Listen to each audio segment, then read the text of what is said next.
Hello, coffee lovers! Welcome back to my channel. I'm going to share with you guys what are the things I'm going to prepare before starting my morning shift. I am going to calibrate this drip coffee and we're using Burundi. This is an African beans. So after calibrating the espresso, I am going to calibrate the drip coffee as well para nice ang atong ma-serve sa customer. So mag-add ra ta og filtered water. Mas nice gyud ang filtered water. Kanya ang atong temp is 90 degrees Celsius. Ang atong gamiton nga equipments is the Hario O1 coffee server as well as the Hario O2 na V60. So kung Hario V60 ang atong gamit, syempre ang atong gamiton nga paper filter is V60 also. Ato rang i-rinse ang atong paper filter with hot water para ma-remove ang mga dirt kasi exposed man na siya. Unya, mawala sad ang lasa sa filter, mabawasan.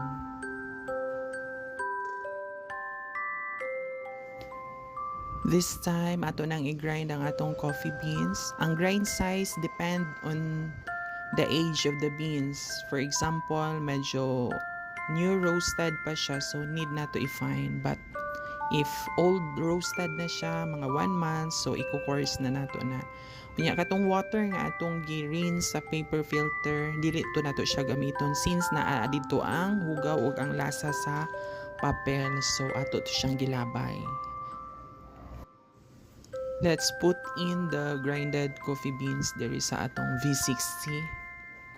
Then ato ra siyang i-level nato ang grinded na beans para dili ta maglisod og yabo sa water.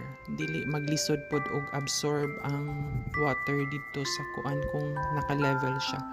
So ang ratio sa atong brewing karon is 1:15. Nya estimated brewing time is 2 minutes and yung blooming time nato is 50 ml water in 30 seconds. Tas mag-stop ta para sa atong blooming time.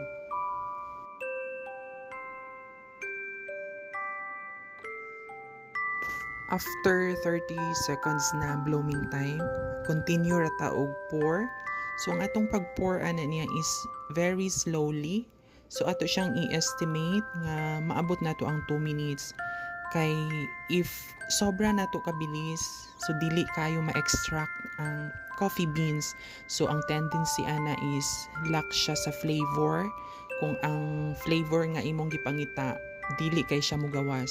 So ang flavor pala ana nga Burundi beans naa sa gilid na mo na ang profile notes, berries and more on the dark chocolate side ang profile ana. So kung medyo hinay pud kaayo ka magbuhos ana, so ang tendency naman ato is ma-over extract ang imong kape. So meaning mupait siya kay hinay man kay kang gabuhos ana. So need yun na natong ibutang sa atong huna-huna nga ang brewing time ani nga beans is 2 minutes.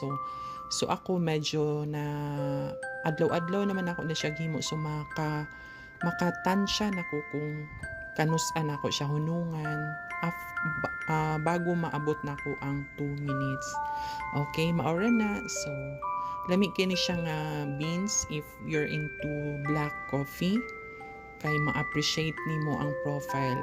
Lahi ra man guni siya sa espresso kay ang espresso more on the katong sour nga flavor, more on the bitter side. Kani siya matagamtaman guni mo nga ang mga profile like berries, the dark chocolates, kana mo onay nindot nga kape. So enjoy your coffee and thank you so much for watching and sana may nabalaan mo. Thank you so much and goodbye. Enjoy your coffee, coffee lovers. Till the next video. Bye-bye.